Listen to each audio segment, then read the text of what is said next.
تب بھی علم غیب نہیں۔ قرآن کہہ رہا ہے ولا رطب ولا یابس، ہر خشک اور ترکہ بات کا ذکر، ولا اصغر ولا اکبر الا فی کتاب مبین، ہر چھوٹی اور بڑی بات کا ذکر کلام مجید میں۔ یہ وہ کتاب ہے جس میں کائنات کی ہر شے کا علم موجود ہے۔ کائنات کی تمام اشیاء چار حیتوں میں منحصر ہیں، یا بڑی ہیں یا چھوٹی، یا خشک ہیں یا تر۔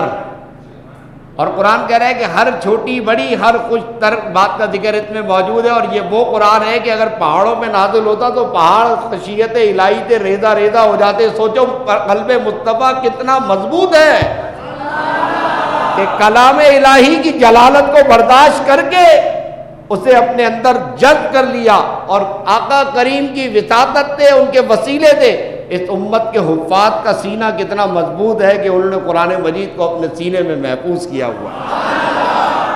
علم غیب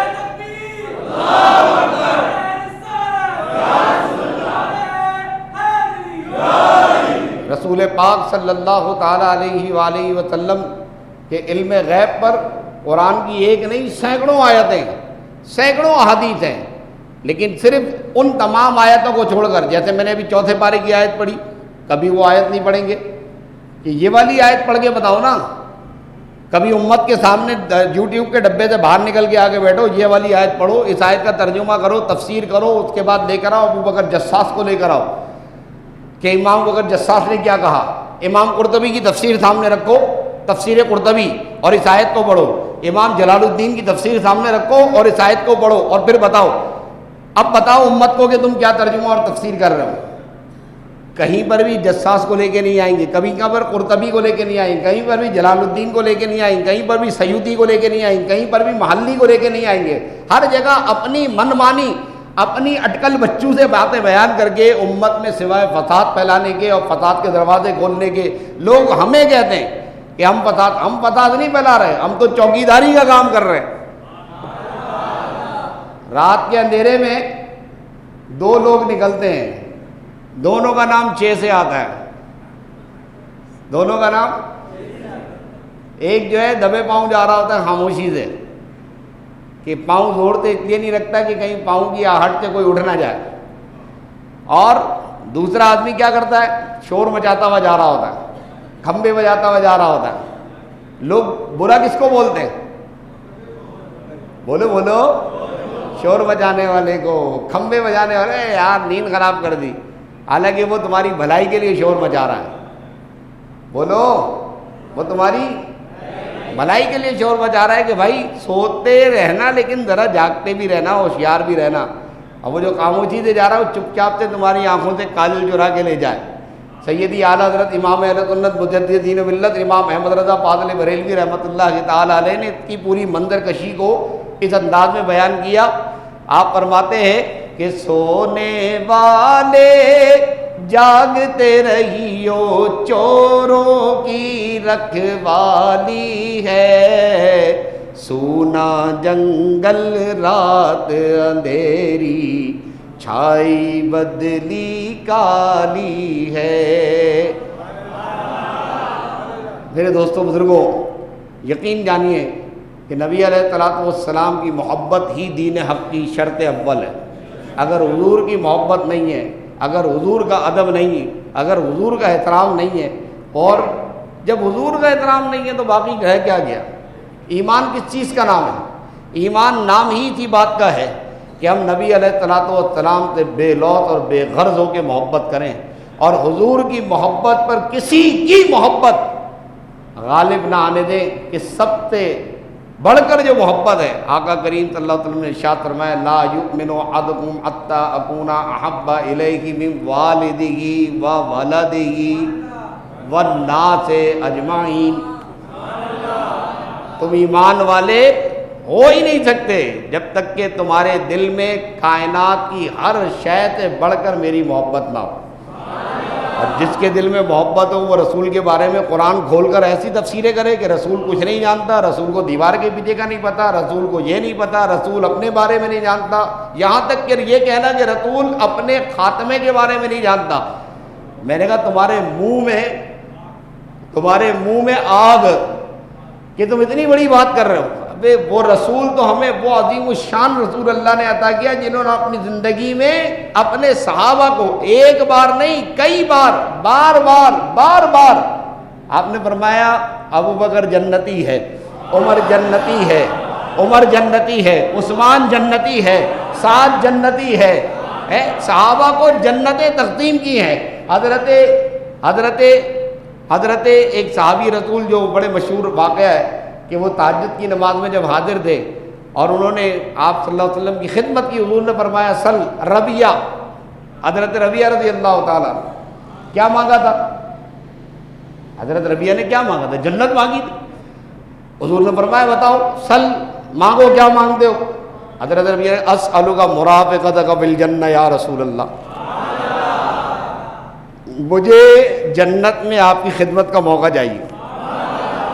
مطلب جنت کے درجات ہیں، عام درجہ نہیں مانگا ہے، وہ والا درجہ مانگا ہے جس میں خود حضور صلی اللہ علیہ وسلم ہوں گے، جس درجے میں مصطفیٰ کریم ہوں گے وہ درجہ مانگا. یا رسول اللہ آپ کی جیسے یہاں خدمت کر رہا ہوں، نوکر ہوں نا، نوکر، مجھے وہاں پر بھی نوکری پہ رکھ لیں. یہ نوکر جو ہوتے ہیں نا، نوکر ٹائپ کے جو لوگ ہوتے ہیں جو بس نوکری، ہم تو نوکر ہیں گردن جھکا کے پڑے رہتے ہیں، تو وہ نوکری کے چکر میں آگے آگے پہنچ جاتے ہیں. جن کی گردن میں سریا ہوتا ہے وہ دور ہی کھڑے رہتے ہیں. آئی سمجھ میں؟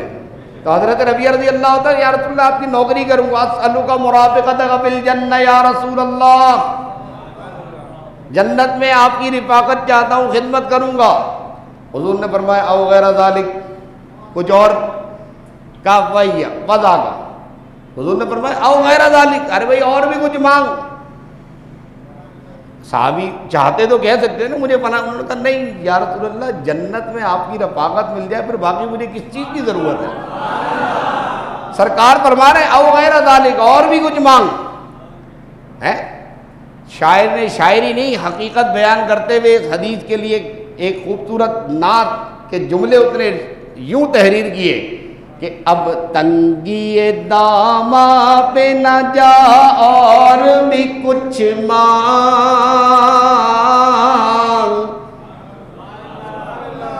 اب تنگی داماں پہ نہ جا اور بھی کچھ مانگ ہے، آج وہ مائل باتا اور بھی کچھ مانگ. حضرت ربیہ جنت مانگ رہے ہیں، سرکار صلی اللہ علیہ وسلم. اب اس کی ایک تفسیر جاہلانہ ہے. تفسیر جاہلانہ کیا؟ حضور یوں فرماتے کہ بھئی میں تو جنت نہیں دے سکتا، میں تو کسی چیز کا مالک و مختار نہیں. حضور سورہ احقاف کی آیت نمبر 9 پڑھ کے سناتے، جیسے ہمارے یہ مولوی حضرات بیٹھ کے پڑھ رہے ہوتے ہیں، وہ حضور یہ آیت پڑھتے اور کہتے کہ بھئی دیکھو قرآن مجید میں بھی لکھا ہوا ہے، اللہ نے وحی نازل فرمائی ہے کہ قل ما کنت بدعا من الرسل وما ادری ما یفعل بی ولا بکم.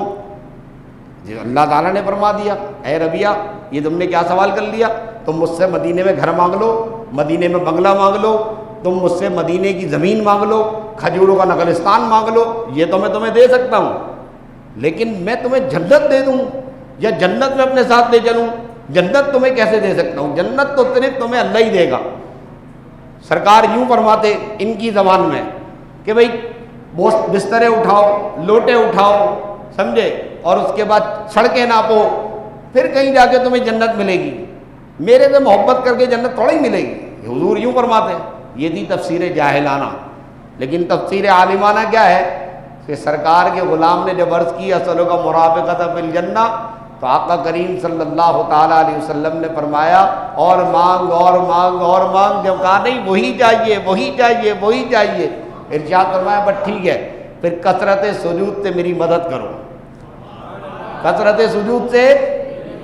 اب اس کا بھی ترجمہ یہ لوگ غلط کرتے ہیں، کہتے ہیں دیکھو حضور نے فرمایا نمازیں پڑھو. میں نے کہا نماز پڑھنے کا نہیں کہا، حضور نے کہا اب شکرانے کے اوپر نمازیں پڑھو. وہ فرض تو تمہیں پڑھنے ہی پڑھنے ہیں، اب تم شکرانے میں نمازیں پڑھو کہ اللہ تبارک و تعالیٰ کے حبیب دانۂ غیوب صلی اللہ علیہ وسلم نے تمہیں اتنی بڑی نعمت عظمیٰ عطا فرما دی. اعلیٰ حضرت ہمیں سے وقت سکھاتے ہیں کہ مانگیں گے مانگے جائیں گے، منہ مانگی پائیں گے. سرکار نے نہ لا ہے نہ حاجت اگر کی ہے. وآخر دعوانا الحمد للہ رب العالمین. الحمدللہ رب العالمین والصلاة والسلام علی سید الانبیاء والمرسلین، اما بعد فاعوذ باللہ من الشیطان الرجیم، بسم اللہ الرحمن الرحیم۔ آج کی نشست میں الحمدللہ 26 سپارے مکمل ہو چکے۔ سورہ احقاف کی آیت نمبر 9 انتہائی اہم ترین آیت ہے، اور اس آیت کریمہ پر ہی آج ہم گفتگو کریں گے۔ سورہ احقاف کی آیت نمبر 9 کی تفسیر میں اکثر و بیشتر مفسرین نے دھوکہ کھایا اور چاروں شانے چت ہو کے گر گئے،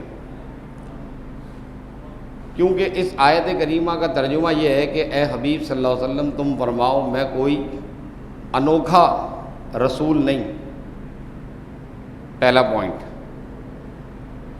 اور میں نہیں جانتا کہ میرے ساتھ کیا کیا جائے گا، دوسری بات، اور تمہارے ساتھ کیا کیا جائے گا، تیسری بات۔ تو اس آیت کو لے کر اکثر و بیشتر ہمارے بہی خواہاں یا الفاظ دیگر منکرین اہل سنت جب اس آیت کا ترجمہ اور تفسیر کرتے ہیں تو اچھل اچھل کے گلے کی رگیں پھلا کے منہ سے جھاگ نکالتے ہوئے ایک ایسے فاتحانہ انداز میں بیان کر رہے ہوتے ہیں کہ میرا جیسا ایک سادہ طبیعت کا آدمی ان لوگوں کی تقریریں سن کر حیران ہوتا ہے کہ جس نبی کا کلمہ پڑھتے ہیں، جس نبی کے نام پر انہوں نے شہرت کمائی ہے، جس نبی کے نام پہ کھا رہے ہیں پی رہے ہیں، جس کے نام سے کفر اور اسلام کے درمیان ایک لکیر پیدا ہو گئی ہے، یہ اس نبی کے بارے میں ایسی باتیں کر رہے ہیں۔ عجیب و غریب بات ہے کہ ہم یہ حیران ہوتے ہیں کہ آدمی بات کرتے ہوئے یہ تو سوچتا ہے نا کہ میں کس کے بارے میں کیا بات کر رہا ہوں۔ قرآن مجید فرقان حمید کی جو آیت کریمہ ہے، اس آیت کریمہ کے اندر جو معنوی تحریف کی جاتی، اس معنوی تحریف کو جس خوبصورت طریقے سے اور جس چالاکی کے ساتھ یہ بیان کرتے ہیں وہ محتاج بیان نہیں۔ اب آئیے میں آپ کو اس کا معنوی تحریف بتاتا ہوں کیا ہے۔ سب سے پہلے تو آیت شروع ہو رہی ہے قل سے۔ کس سے؟ قل کا فلسفہ آپ کو بتایا کہ اللہ تبارک و تعالیٰ جب کوئی اہم ترین بات بیان کرنے کا ارادہ فرماتا ہے تو فرماتا ہے محبوب یہ میں نہیں، یہ تم بیان کرو۔ اپنی وحدانیت کے بیان کے لیے پروردگار نے خود نہیں بتایا کہ میں ایک ہوں، بلکہ فرمایا محبوب اس وحدانیت کا بیان آپ نے کرنا ہے، آپ فرمائیے قل هو اللہ احد۔ بات سمجھ میں آ رہی؟ اس نے اپنا وحدانیت کا بیان خود نہیں بیان کیا، بلکہ پروردگار عالم نے فرمایا محبوب یہ آپ کی زبان سے سننا چاہتے ہیں، قل آپ فرمائیے، آپ کہیے ان صلاتی و نسکی و محیای و مماتی، بے شک میری نماز، میری قربانی، میری حیات، میری موت سب کی سب للہ رب العالمین، اللہ رب العالمین کے لیے۔ تو یہاں پر بھی پروردگار عالم اپنے حبیب سے ارشاد فرما رہا ہے، یہ مکی صورت ہے، اس کے آڈینس کفار مکہ ہیں، اور وہ عجیب و غریب باتیں آ کے بیان کرتے ہیں۔ کوئی کہتا ہے تم رسول ہو تو صحرا کے اندر جو ہے نا کوئی نہر نکال کے دکھاؤ، کوئی آ رہا ہے وہ کہہ رہا ہے تم اگر واقعی نبی اور رسول ہو تو یہ جو ریگستان ہے اس ریگستان کو چمنستان میں بدل دو، ہم تمہیں رسول مان لیں گے۔ تو وہ ہر آدمی اپنی اپنی فرمائش لے کر آ رہا ہے، تو پروردگار عالم نے فرمایا کہ حبیب ان سے یہ آپ فرمائیے کہ یہاں پہ کوئی فرمائشی پروگرام نہیں چل رہا، یہاں پہ کوئی فرمائشی پروگرام نہیں چل رہا ہے کہ تمہارے لیے ریگستان کے اندر چمنستان آباد کر دیا جائے، میں کوئی انوکھا نیا نویلا رسول آیا ہوں، مجھ سے پہلے رسول نہیں آئے؟ کیا تم رسول کو نہیں جانتے؟ کیا تمہیں موسیٰ کے بارے میں نہیں معلوم؟ کیا تم ابراہیم کے بارے میں نہیں جانتے؟ کیا تم ہارون کے بارے میں نہیں جانتے؟ ما کنت بدعا من الرسل، میں کوئی انوکھا رسول آیا ہوں؟ کیا رسول اور نبی اور رسالت اور نبوت کے فرائض اور وظائف تم نہیں جانتے؟ پھر اللہ تبارک و تعالیٰ نے فرمایا محبوب آپ یہ بھی فرمائیے وما ادری، کیا فرمایا؟ ادری، میں اپنے آپ از خود نہیں جانتا، میں اپنے آپ از خود نہیں جانتا کہ میرے ساتھ یا تمہارے ساتھ کیا کیا جائے گا۔ بس یہاں تک آنے کے بعد جو ہے وہ حضور صلی اللہ علیہ وسلم کی معاذ اللہ ثم معاذ اللہ علمیت پر جو نکتے اٹھاتے ہیں، جو سوالات اٹھاتے ہیں کہ جناب رسول کو خود نہیں پتہ کہ اس کے ساتھ کیا ہونا ہے تو وہ تمہارے بارے میں کیسے اعلانات کرے گا؟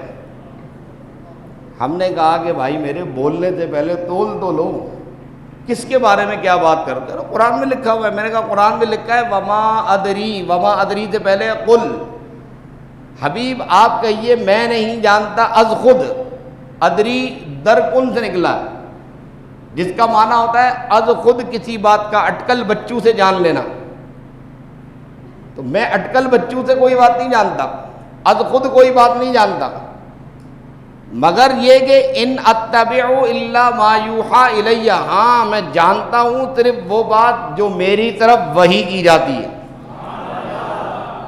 وحی کے ذریعے جانتا ہوں، علم غیب کا دعویٰ نہیں کرتا۔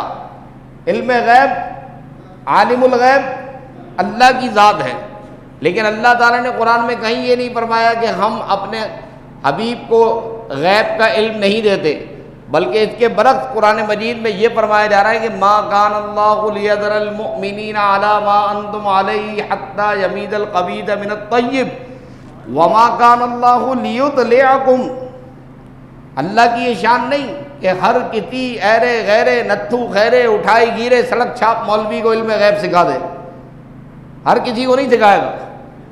وما کان اللہ لیطلعکم علی الغیب ولکن اللہ یجتبی، لیکن اللہ تبارک و تعالیٰ چن لیتا ہے، پسند فرما لیتا ہے اپنے رسولوں میں سے، اور جسے چن لیتا ہے اسے تمام غیب کی باتیں بتا دیا کرتا ہے۔